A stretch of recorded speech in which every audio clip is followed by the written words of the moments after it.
بسم اللہ الرحمن الرحیم، شروع اللہ کے نام سے جو بڑا مہربان نہایت رحم والا ہے۔ میں ہوں یاسر، آپ کا ہوسٹ اور آپ کا دوست۔ امید کرتا ہوں آپ سب خیر و عافیت سے ہوں گے۔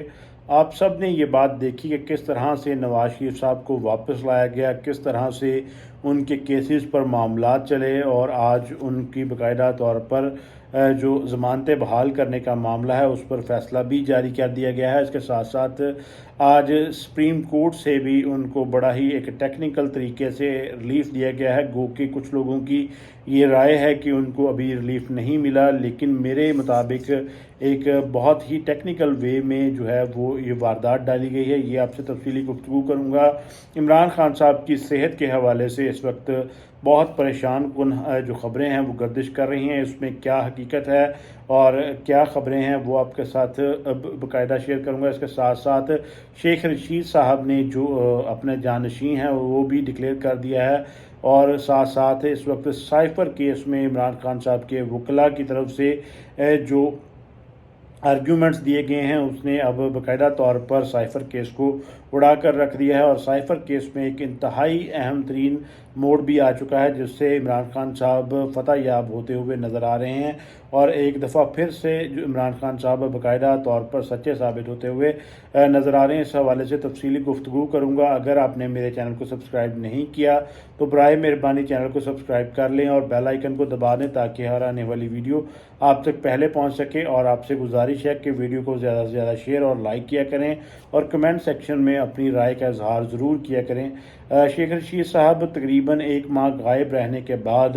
منظر عام پر آئے۔ انہوں نے کسی صورت میں بھی عمران خان صاحب پر الزام نہیں دیا، اور ساتھ ساتھ پھر انہوں نے بعد میں کہا کہ میں ایک نسلی ہوں اور اصلی ہوں اور دوستی کو قبر تک نبھاؤں گا، اور ابھی بھی میں ان کے ساتھ ہی کھڑا ہوں۔ اب انہوں نے باقاعدہ طور پر اس سے پہلے کبھی اپنا کوئی جانشین مقرر نہیں کیا تھا، اور انہوں نے کہا ہے کہ میں لاوارث ہوں، اب میں اپنا جو ہے وہ جانشین مقرر کرنا چاہتا ہوں، اور میرے بعد لال حویلی کی سربراہی جو ہے وہ وہی کریں گے، اور میری جو نشست ہے وہ وہی سنبھالیں گے۔ تو انہوں نے اپنے جو بھتیجے ہیں ان کو باقاعدہ طور پر نامینیٹ کیا ہے۔ شیخ راشد شفیق صاحب کو انہوں نے کہا ہے کہ یہ اب سے میرا بیٹا ہے اور یہی میرا جانشین ہے، اور آج جو ہے اس میں انہوں نے باقاعدہ طور پر میڈیا پر آ کر اس بات کا اعلان بھی کیا۔ اس کے ساتھ ساتھ آج نیب ترامیم کے حوالے سے ایک کیس تھا سپریم کورٹ میں، جس میں سپریم کورٹ نے بڑے ہی ٹیکنیکل وے میں شریف خاندان اور پاکستان پیپلز پارٹی کے اہم ترین رہنماؤں کو بڑا ریلیف دیا ہے۔ جن لوگوں نے نیب کے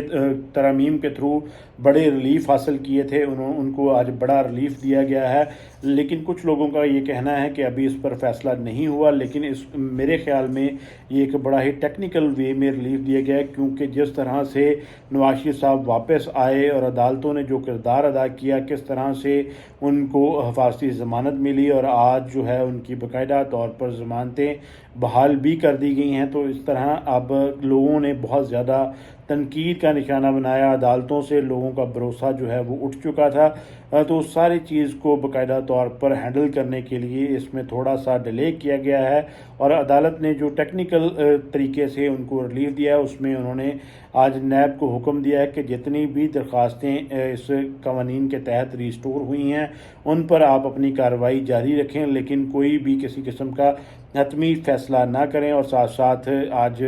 ججز کی طرف سے کہا گیا کہ پریکٹس اینڈ پروسیجر بل کا جو تفصیلی فیصلہ ہے وہ نہیں آیا، تو کیوں نہ جب تک وہ فیصلہ آئے تو ہم اس کیس کو جو ہے وہ باقاعدہ طور پر اس کیس کو ارجن کر دیں۔ تو آج انہوں نے اس کیس کو جو ہے وہ غیر معینہ مدت کے لیے ملتوی کر دیا ہے، اور اس طرح سے ایک ٹیکنیکل وے میں شریف خاندان کو ایک بڑا ریلیف دیا ہے، کیونکہ نہ تو جو بھی انکوائریز ہوں گی جب اس پر کوئی فیصلہ ہی نہیں ہوگا، کوئی سزا ہی نہیں ہوگی، تو اس کام کا کوئی بھی فائدہ باقی نہیں بچتا۔ تو اس طرح سے آج ٹیکنیکلی اس معاملے کو ڈیل کیا گیا ہے کہ کسی طریقے سے لوگوں کا جو پریشر ہے، لوگوں کی جو تنقید ہے اس کو بھی ہینڈل کیا جائے اور ریلیف بھی دے دیا جائے۔ اس کے ساتھ ساتھ عمران خان صاحب کی صحت کے حوالے سے کچھ بڑی ہی پریشان کن خبریں گردش کر رہی ہیں۔ اس سے پہلے بھی بہت سارے لوگوں نے کہا تھا کہ عمران خان صاحب کی صحت ٹھیک نہیں ہے، لیکن آج عمران خان صاحب کے وکلاء کی جب ملاقات ہوئی اس کے بعد انہوں نے پریس سے گفتگو کرتے ہوئے بتایا کہ عمران خان صاحب کی ابھی جو صحت ہے وہ خراب ہو رہی ہے، اور انہوں نے یہ بھی بتایا ہے کہ عمران خان صاحب پر جیل میں 2 دفعہ قاتلانہ حملہ کروانے کی کوشش کی گئی ہے، اور اس کے ساتھ ساتھ عمران خان صاحب نے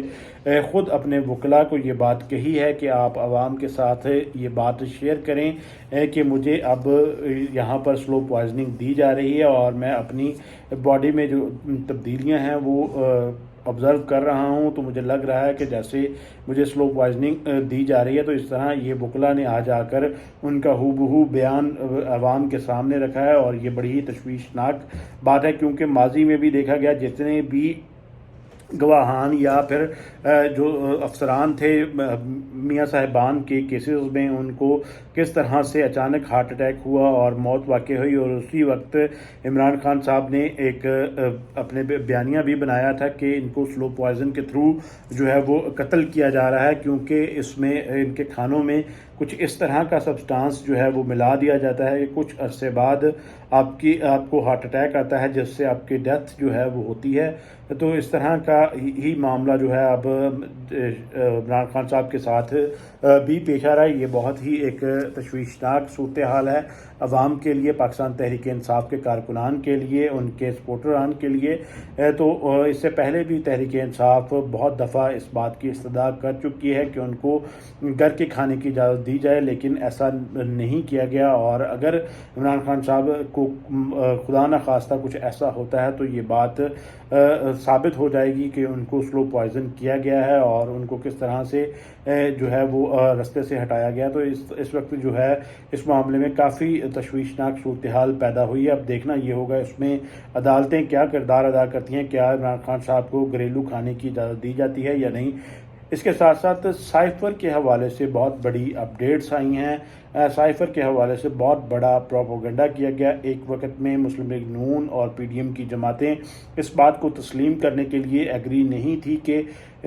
کوئی کسی قسم کا کوئی سائفر آیا ہے، کسی قسم کا کوئی دھمکی یا کوئی ایسی چیز آئی ہے، لیکن بعد میں اس کو آن کیا گیا، اور پھر کچھ وقت کے لیے یہ بھی کہا گیا کہ سائفر وزارت داخلہ کے پاس ہے۔ پھر عمران خان صاحب کو پھنسانے کے لیے ایک پروپیگنڈا کیا گیا جس میں یہ کہا گیا کہ عمران خان صاحب نے وہ کاپی گما دی ہے، اور اس کاپی کو باقاعدہ طور پر عمران خان صاحب نے جو ہے غائب کیا ہے، اور عوام کے سامنے ایسے حقائق رکھے ہیں جو نہیں بتانے تھے۔ تو اسی کے سلسلے میں عمران خان صاحب پر ابھی سائفر کا مقدمہ چل رہا ہے، لیکن اس سائفر کے مقدمے میں آج عمران خان صاحب کے وکلاء کی طرف سے کچھ ایسے دلائل بھی دیے گئے ہیں جس کی بنیاد پر اب یہ مقدمے میں کوئی جان باقی نہیں رہی۔ عمران خان صاحب کے وکلاء نے واضح طور پر کہا کہ چلان کی جو کاپی پیش کی گئی ہے اس میں بالکل بھی سائفر کا کوئی ذکر نہیں ہے، اور سائفر نام کی کوئی ڈاکومنٹ نہیں ہے۔ تو اگر وہی موجود نہیں ہے تو پھر کس طرح سے یہ کیس آگے چلے گا، اور اس کے ساتھ ساتھ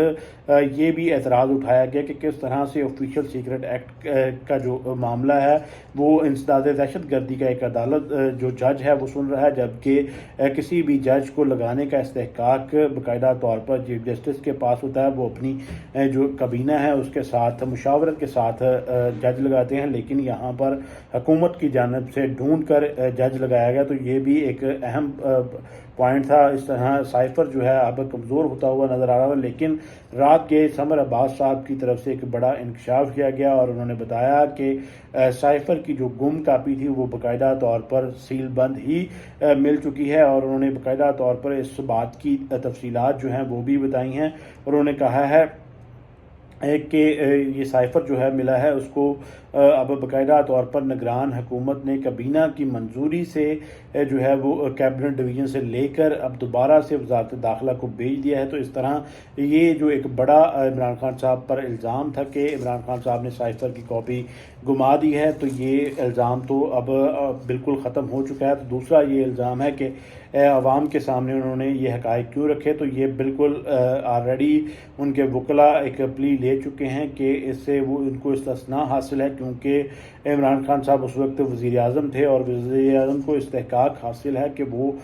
کوئی بھی جو انفارمیشن بہتر سمجھے عوام کے ساتھ شیئر کر سکتے ہیں، تو اسی کے تحت انہوں نے عوام سے یہ شیئر کیا ہے۔ اور ویسے بھی یہ سائفر جو ہے وہ ڈی کلاسیفائی ہو چکا تھا، اس لیے یہ سیکرٹ ڈاکومنٹ رہا ہی نہیں۔ تو عمران خان صاحب کے لیے ایک بڑا بریک تھرو ملا ہے، عمران خان صاحب کو ایک بڑی اچھی خبر ملی ہے۔ اس میں اب عمران خان صاحب بالکل بری الزماں ہوتے ہوئے نظر آ رہے ہیں۔ جتنا بھی ایک پلان بنایا گیا تھا وہ تمام تر پلان اب ملیا میٹ ہوتے ہوئے نظر آ رہے ہیں۔ بالکل یہاں پر وہ بات سچ ثابت ہوتی ہے کہ آپ کسی کو گرانے کے لیے جتنی مرضی طاقت کا استعمال کر لیں، لیکن اگر کسی کے ساتھ خدا کی ذات ہو تو آپ اس کو گرا نہیں سکتے۔ اور یہاں پر عمران خان صاحب کے معاملے میں بھی ایسا ہی ہوا ہے۔ تو اس سے پہلے بھی عمران خان صاحب نے یہ بات کہی تھی کہ میں نے کابینہ ڈویژن کو جو ہے وہ باقاعدہ طور پر واپس کر دیا تھا اور وہاں سے وزارت داخلہ کو بھجوانے کا کہا تھا، لیکن کچھ عرصے بعد یہ پروپیگنڈا کیا گیا کہ وہ وزارت داخلہ کو پہنچا ہی نہیں۔ لیکن اب جو ہے وہ باقاعدہ طور پر یہ معاملہ جو ہے وہ سیٹل ڈاؤن ہو چکا ہے۔ اب دیکھنا یہ ہوگا کہ اس میں جسٹس ابو الحسنات جو ہیں وہ کیا کردار ادا کرتے ہیں، کیا فیصلہ دیتے ہیں۔ اگر ان کے خلاف فیصلہ آتا بھی ہے تو اس کی کوئی وقت نہیں ہوگی، کیونکہ اب سائفر باقاعدہ طور پر مل چکا ہے اور وہ اس حکومت کے پاس ہی تھا۔ اس میں دیکھنا یہ ہوگا کہ اس میں اب حکومت کی طرف سے کوئی نئی چال جو ہے وہ چلی جاتی ہے یا پھر اس کے پیچھے عمران خان صاحب کو کسی قسم کا جو ریلیف ہے وہ دینے کا پلان ہے، کیونکہ اس وقت بیک ڈور جو رابطے ہیں وہ بھرپور طریقے سے بحال ہو چکے ہیں۔ عمران خان صاحب کے وکیل شیر افضل مروت صاحب بھی یہ بات کہہ چکے ہیں کہ عمران خان صاحب نے اس بات کا واضح طور پر اجازت دی ہے کہ اب تمام تر پارٹیوں سے جو ہے وہ ملاقاتیں کی جائیں اور الیکشن کے حوالے سے جو معاملات ہیں وہ ڈسکس کیے جائیں۔ ایون دو انہوں نے یہ بھی کہا ہے کہ اگر اس معاملے کے لیے نون لیگ کے ساتھ بیٹھک کرنا پڑے تو آپ ان کے ساتھ بھی بیٹھیں، تو یہ اس معاملے کی ایک کڑی بھی ہو سکتی ہے۔ اور اس حوالے سے پہلے بھی یہ کہا جا رہا تھا کہ نومبر کے آتے ہی عمران خان صاحب کو بڑا ریلیف ملنا شروع ہو جائے گا۔ تو اس میں اب یہ معاملات جو ہیں وہ فیصلہ سازی کی طرف جاتے ہوئے نظر آ رہے ہیں، کیونکہ اس سے پہلے سائفر کے حوالے سے یہ کہا جا رہا تھا کہ نومبر کے آخری ہفتے تک عمران خان صاحب کو جو ہے وہ سزا سنا دی جائے گی اور اس میں میکسیمم جو سزا ہے وہ دی جائے گی۔ لیکن اسی موقع پر اب آ کر جب اس پر فرد جرم عائد ہو چکی تھی، معاملات تیزی سے آگے بڑھتے ہوئے نظر آ رہے تھے، تو یہ سائفر کا مل جانا ایک بہت ہی انہونی سی بات ہے۔ اور اس کے ساتھ ساتھ آج جو گواہان پیش کیے گئے ان کی گواہی بھی نہیں دی جا سکی، انہوں نے کسی نے بھی جو ہے وہ گواہی نہیں دی۔ 9 گواہان کو باقاعدہ طور پر آج سامنے لایا گیا تھا، اس میں سے کسی ایک نے بھی گواہی نہیں دی اور 7 نومبر تک کیس کو بھی ملتوی کیا گیا ہے۔ اور کچھ ذرائع کے مطابق یہ بھی خبریں ملی ہیں کہ جو سرکاری گواہان آئے تھے انہوں نے حلفیہ جو بیان ہے وہ دینے سے انکار کیا، تو اس بات سے واضح ثبوت ہے کہ وہ شاید جھوٹی گواہی ان کے خلاف دلانا چاہتے تھے، انہوں نے واضح طور پر انکار کیا۔ اور آج عمران خان صاحب کے لیے سائفر کیس میں ایک بڑا ریلیف ملا ہے۔ اب ایک پیچھے صرف 9 مئی کے واقعات کا معاملہ ہے، اگر عمران خان صاحب اس میں بھی نکل جاتے ہیں تو اس کے بعد عمران خان صاحب پر خاطر خواہ کوئی ایسا کیس نہیں ہے جس سے ان کی نااہلی ہو سکے یا پھر کوئی ایسا معاملہ ہو سکے۔ تو عمران خان صاحب کے لیے آج اچھی خبر بھی ہے، لیکن ساتھ ساتھ ان کی صحت کے حوالے سے کچھ جو ہے وہ بہت ہی پریشان کن خبریں جو ہیں وہ سامنے آ رہی ہیں۔ اللہ تعالیٰ ان کو اپنے حفظ و امان میں رکھے، ان کو صحت اور لمبی زندگی دے، اور اللہ تعالیٰ ہم سب کا اور ہمارے اس ملک کا حامی نصر ہو۔ پاکستان زندہ باد۔ السلام علیکم۔